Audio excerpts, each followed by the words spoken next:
Draga cerkev, bratje in sestre v Jezusu Kristusu, vsi prisotni. Ponovno smo skupaj na spletnem bogoslužju. Zaradi zaostrenih ukrepov se še ne moremo zbirati skupaj. To ni za to.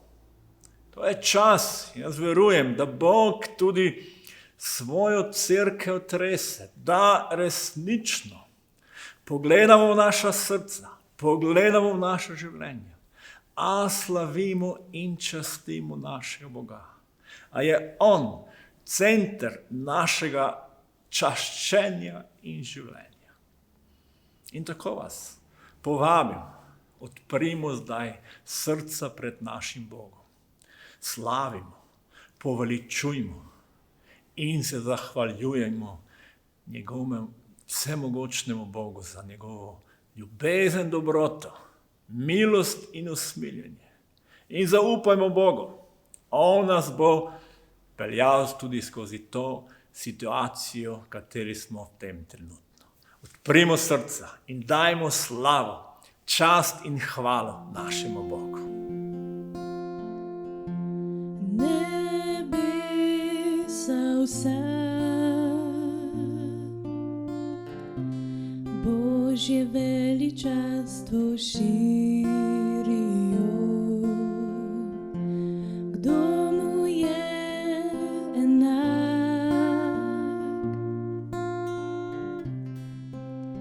Njemu, ki je slavno vstal, vso večnost boš ostal. Jagnje na tronu, poklekam pred teboj, slavim te, moj Gospod. Oznanjal bom njega, ki je slavno vstal. Bil je žrtvovan,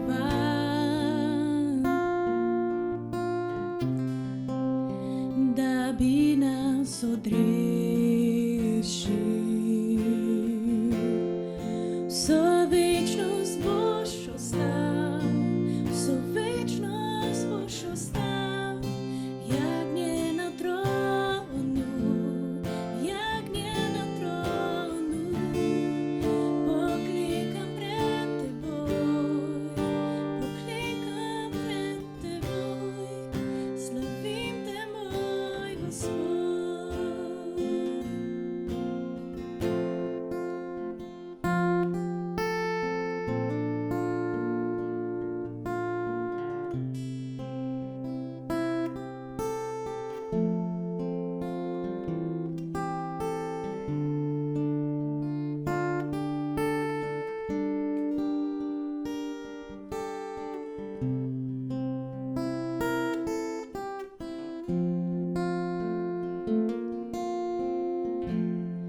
Vso večnost boš ostal, vso večnost boš ostal.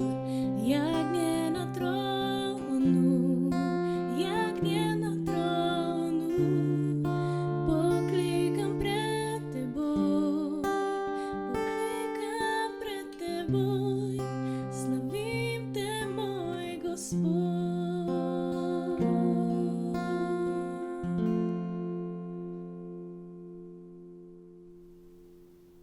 Danes bomo nadaljevali, kakšna bogoslužja in kakšno čaščenje si želi Bog. Zadnjič smo govorili, da si Bog želi čaščenje v duhu in resnici. Bog je duh in ni pomembno mesto čaščenja, ampak mora prihajati iz človeškega srca v skladu z Božjo naravo in resnico. Zakaj naj človek časti Boga in opravlja bogoslužja?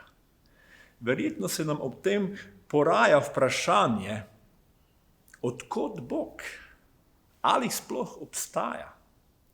To je pomembna tema, ampak nje se bomo lotili kdaj drugič. Sveto pismo nam razodeva, da je Bog ustvaril svet in ga ustvaril za ljudi. To potrjuje dejstvo, da je bil človek ustvarjen kot krona stvarstva. Tukaj je velika razlika med naukom o stvarstvu in naukom o evoluciji. Evolucija uči, domneva, da je vse nastalo slučajno. Stvarstvo pa, da je Bog vse ustvaril z namenom. Če je Bog vse ustvaril, je neverjetno močan in moder Bog, ki ljubi ljudi in je svojo dobroto zanj poskrbel z vsem, kar je ustvaril. Težko je razumeti, zakaj točno je Bog ustvaril človeka, vendar nam nekateri odlomki kažejo, da bi delil svojo ljubečo dobrotljivost, ki jo doživljamo skozi odnose. Nauk o trojstvu razkriva popoln odnos in ljubezen med tremi osebami. Odločitev, da nas je Bog ustvaril, razodeva Božjo suverenost, neodvisnost. Ponavadi smo suvereni glede tega, kar smo ustvarili. Naprimer, avtorske pravice, registracija patentov. Če je Bog vse ustvaril, potem je tudi suveren glede vsega in ima pravico, da nad vsem tudi vlada. Da je Bog svoji suverenosti ustvaril človeka kot krono stvarstva in ustvaril zemljo zanj, na kateri naj živi, ustvarja in pri vsem tem še doživlja ljubeč odnos z Bogom, je kar nekaj razlogov, zakaj naj človek časti Boga in se mu zahvaljuje za življenje. Ker pa je Bog tudi ljubeči oče, nam je dal svobodno voljo, izbiro, da lahko živimo v hvaležnosti svojemu stvarniku in iščemo od njega modrost, pomoč, vodstvo, lahko pa se odločimo za življenje brez Boga in živimo eno svoje življenje. Nažalost sta se prva človeka odločila za drugo možnost in odšla svojo pot brez odvisnosti od Boga in njegove pomoči. To je prineslo vsaj dve spremembi, kar se tiče človekovega čaščenja Boga in njegovega bogoslužja. Problem malikovanja. V pismu Rimljanom apostol Pavel piše takole: domišljali so si, da so modri, pa so ponoreli in veličastvo neminljivega Boga zamenjali z upodobitvami minljivega človeka in ptic, četveronožcev in plazilcev. Zato jih je Bog prepustil po želenju njihovih src v nečistost, tako da so sami skrunili svoja telesa. Božjo resnico so zamenjali z lažjo. Častili in obožavali so stvarstvo namesto stvarnika, ki je slavljen na veke. Amen. Človeška odločitev, da ne potrebuje Boga, čeprav je ustvarjen za odnos z njim, prinaša posledice in človeka vodi v malikovanje. Kakor Pavel pravi v tem odlomku, Častili so stvarstvo namesto stvarnika.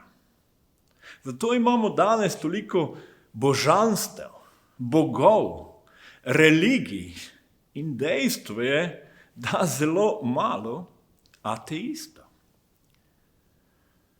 Ker je človek ustvarjen za čaščenje Boga in je izgubil osebni odnos s stvarnikom, začne častiti stvarstvo namesto stvarnika. To lahko vidimo v Stari zavezi. Bog se je razodel Mojzesu na osebni način in kaj mu pravi? Poslušaj, Izrael, Gospod je naš Bog, Gospod je edini. Ljubi Gospoda, svojega Boga, z vsem srcem, vso dušo in z vso močjo. Bog se razodeva Mojzesu kot edini Bog, monoteizem, ni več bogov. Samo eden je stvarnik, ki se je razodel Mojzesu. Mojzesu se je razodel in ga povabil v osebni odnos z njim. Jaz sem edini Bog. Ljubi me z vsem srcem, dušo in močjo. Lahko bi rekli, jaz sem te ustvaril, dal življenje. Bog kliče tudi danes nas in se nam želi razodevati. Vabi nas, da mu odpremo svoje srce, ga ljubimo, imamo z njim ponovno pristen odnos.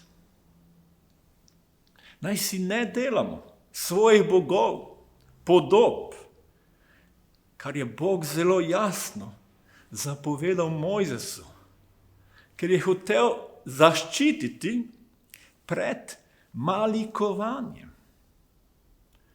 V Mojzesovi drugi knjigi beremo, ne delaj si rezane podobe in ničesar, kar bi imelo obliko tega, kar je zgoraj na nebu, spodaj na zemlji ali v vodah pod zemljo. Zelo pazite nase, kajti nikakršne podobe niste videli tisti dan, ko vam je Gospod govoril na Horebu iz srede ognja. Ne spridite se in si ne delajte rezane podobe v obliki kakršnega koli kipa, podobe moškega ali ženske, podobe kakršne koli živali na zemlji, podobe kakršne koli krilate ptice, ki leta pod nebom, podobe kakršne koli živali, ki lazi po tleh, podobe kakršne koli ribe, ki je vodi pod zemljo. In kadar povzdigneš oči proti nebu in vidiš sonce, luno in zvezde, vso nebesno vojsko, se ne daj zapeljati, da bi jim priklanjal in jim služil, saj je Gospod tvoj Bog določil vsem ljudstvom pod celim nebom. Zakaj je Bog tukaj zelo jasen, konkreten, da bi nas zaščitil pred malikovanjem, da ne bi častili stvarstvo, ampak stvarnika, da ne bi iskali pomoči tam, kjer je ne moremo najti. Čaščenje Boga nas usmerja k pravi pomoči, k Bogu, ki nam resnično lahko pomaga. Malikovanje, zaupanje v različne kipe, podobe, ki jih je napravil človek, ne morejo pomagati. Največkrat nas vodijo daleč od Boga v malikovanje. Poglejmo, kaj pravi prerok Izaija. Vsi izdelovalci maliko so zmedeni. Njihovi ljubljenci nič ne koristijo. Njihove priče ne vidijo nič in ne vedo ničesar, zato bodo osramočeni. Kdor upodobi Boga ali ulije malika, nima od tega nobene koristi. Glejte, vsi, ki ga častijo, bodo osramočeni. Umetniki so samo ljudje. Vsi naj se zbero in se postavijo, hkrati bodo prestrašeni in osramočeni. Kdor obdeluje železo s sekačem in se trudi z mehom, ga oblikuje s kladivi in obdeluje svojim močnim laktom, postane lačen in brez moči, ne pije vode in umaga.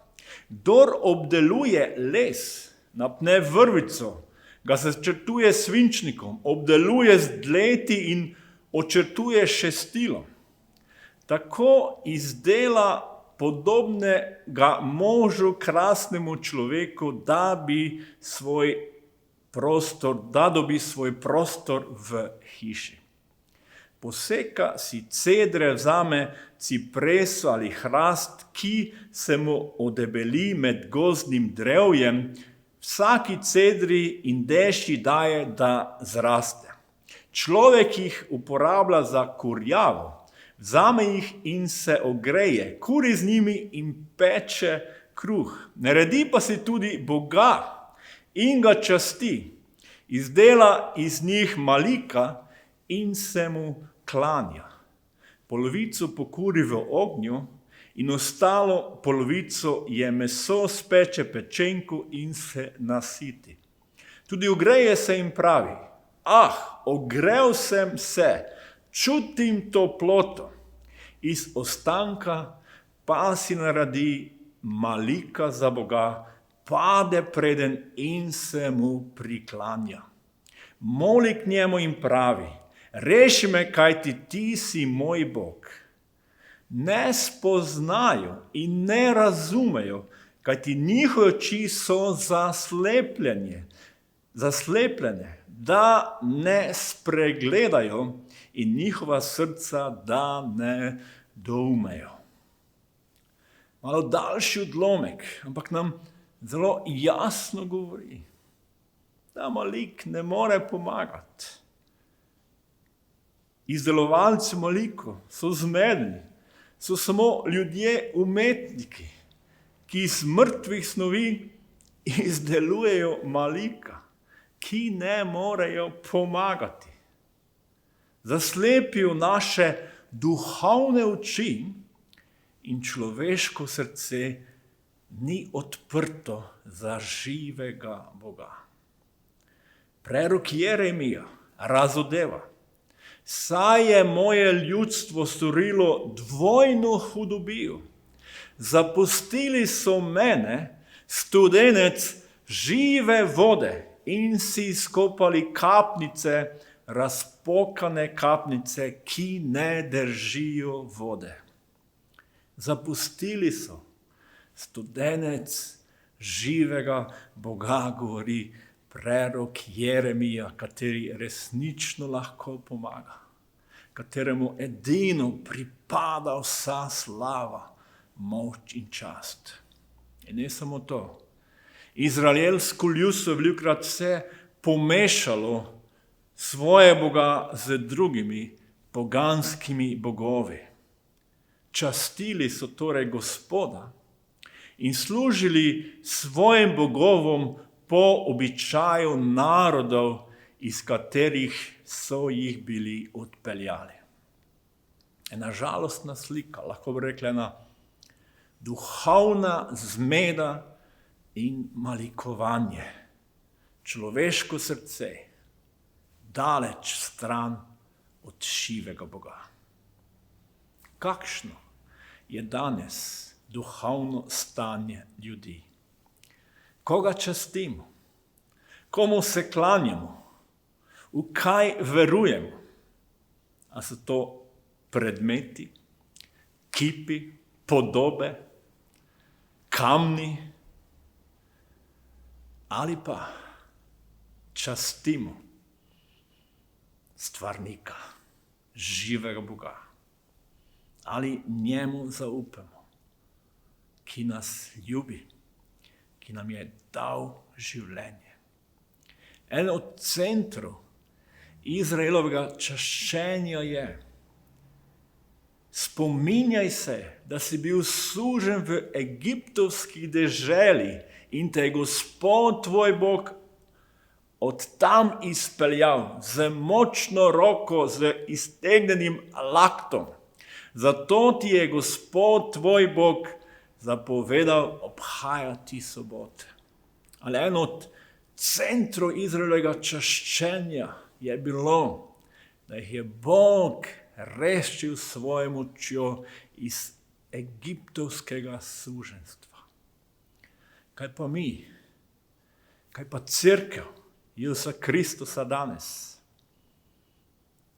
Kaj je center našega čaščenja? Kdo naj bo center našega čaščenja?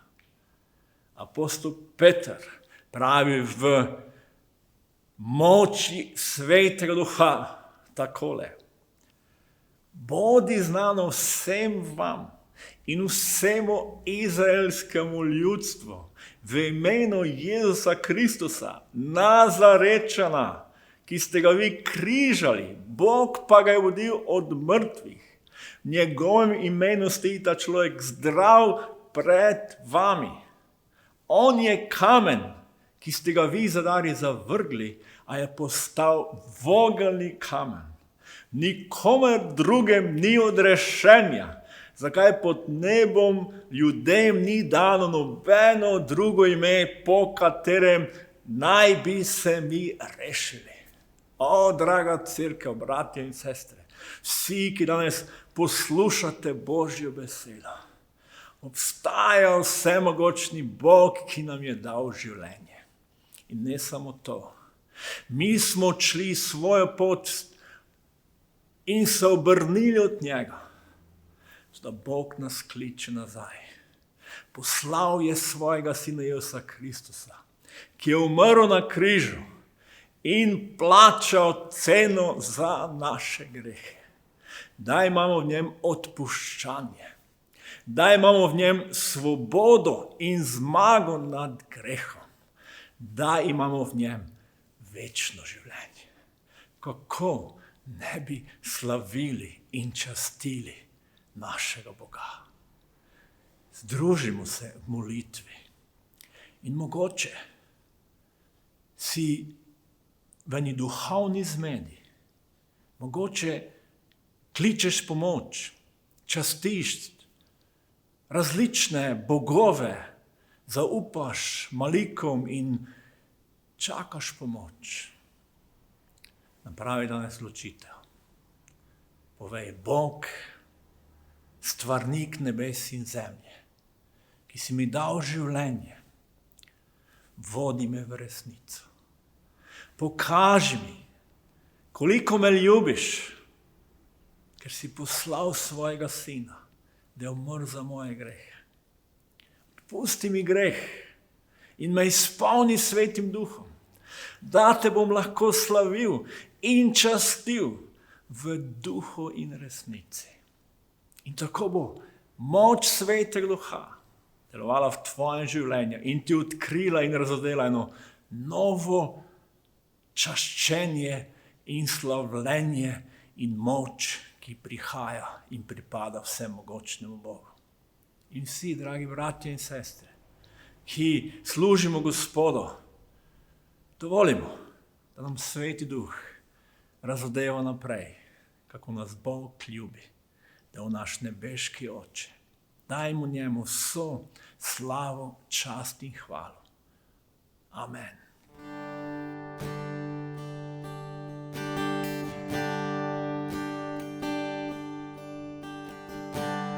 Bog pred tabo sam, ti obnovi mi srce s polnino milosti, ki nas našel sem jo v tebi. Gospod, vem vsa slabost, ki vidim jo sedaj v sebi, bo odstranjena. V moči tvoje ljubezni.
Pogled odkri, tebe zreti si želim, ljubezen videti,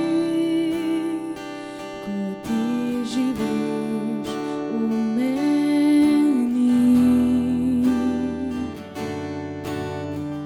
Obnovi misel mi, da tvoja volja bi spolnila se in vsak dan naj živim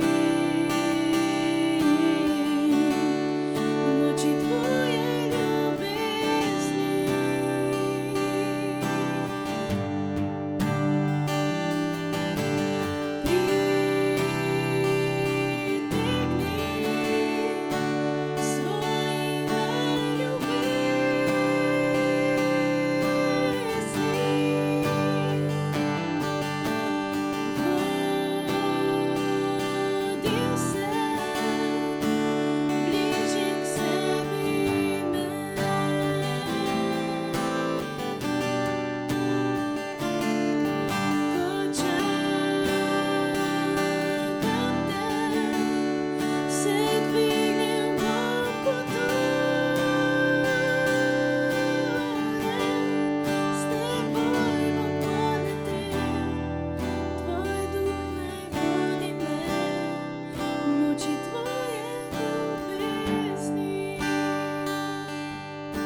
O, draga cerkev, kako čudovito je slaviti in častiti našega Boga.